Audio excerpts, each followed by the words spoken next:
But we have to believe in the powers that we have as a people and to realize that we have changed this country for good.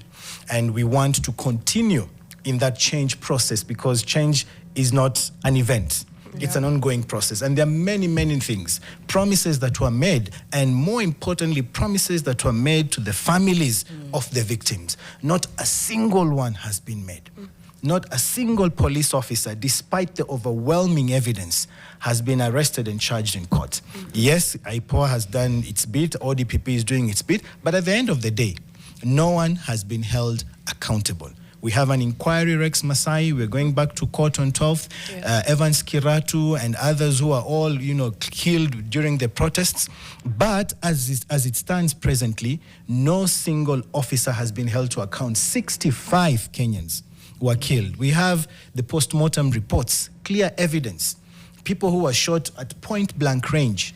Ibrahim Kamau had 2 shots to the neck, and exited on the other side. We have people who were shot, and then police picked the bodies, took them to the morgue, and gave an account that they died from road accidents on the opposite side of town. Someone killed in Rongai, Shakil, and you take them to the morgue and you say it's an accident victim from Juja. Right. Completely, the evidence is overwhelming. What I don't understand is how you sleep at night as a leader, knowing that you have the power to bring justice to Evans Kiratu's mother. Evans Kiratu, when we called the mom to tell her, we have some sad news about your son, she didn't want to believe it. Who are you? No, my son is fine.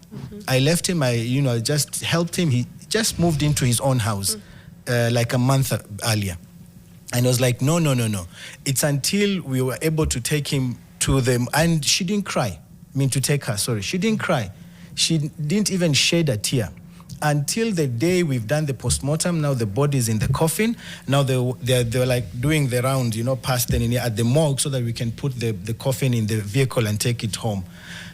She just broke down. I don't know if you remember that video. She screamed and she was wailing, and I still remember that. And you couldn't hold back tears, because she has been so strong throughout. And then at the last minute, now she's like realizing, seeing the son in the coffin. That's at that point is when she realized my boy is gone. Yeah. And she wailed, like you could hear that. I'm sure we were at Kenyatta Hospital. I think even the hostels, KMTC hostels, could hear that wailing. It was really like, you just couldn't believe it. And you're in a position where you can bring justice to this woman. This is the same family that were arrested when we were protesting. You remember? And then she was saying, you are arresting me and you have killed my son. And you sit in an office, you are Kipchumba Murkomen, you are the cabinet secretary for interior. You have all the powers to bring justice to this family. You are the president of this country.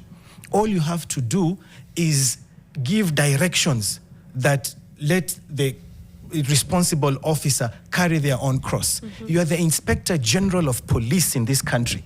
You have all the capacity to ensure justice is done, and you do absolutely nothing. How do you sleep at night?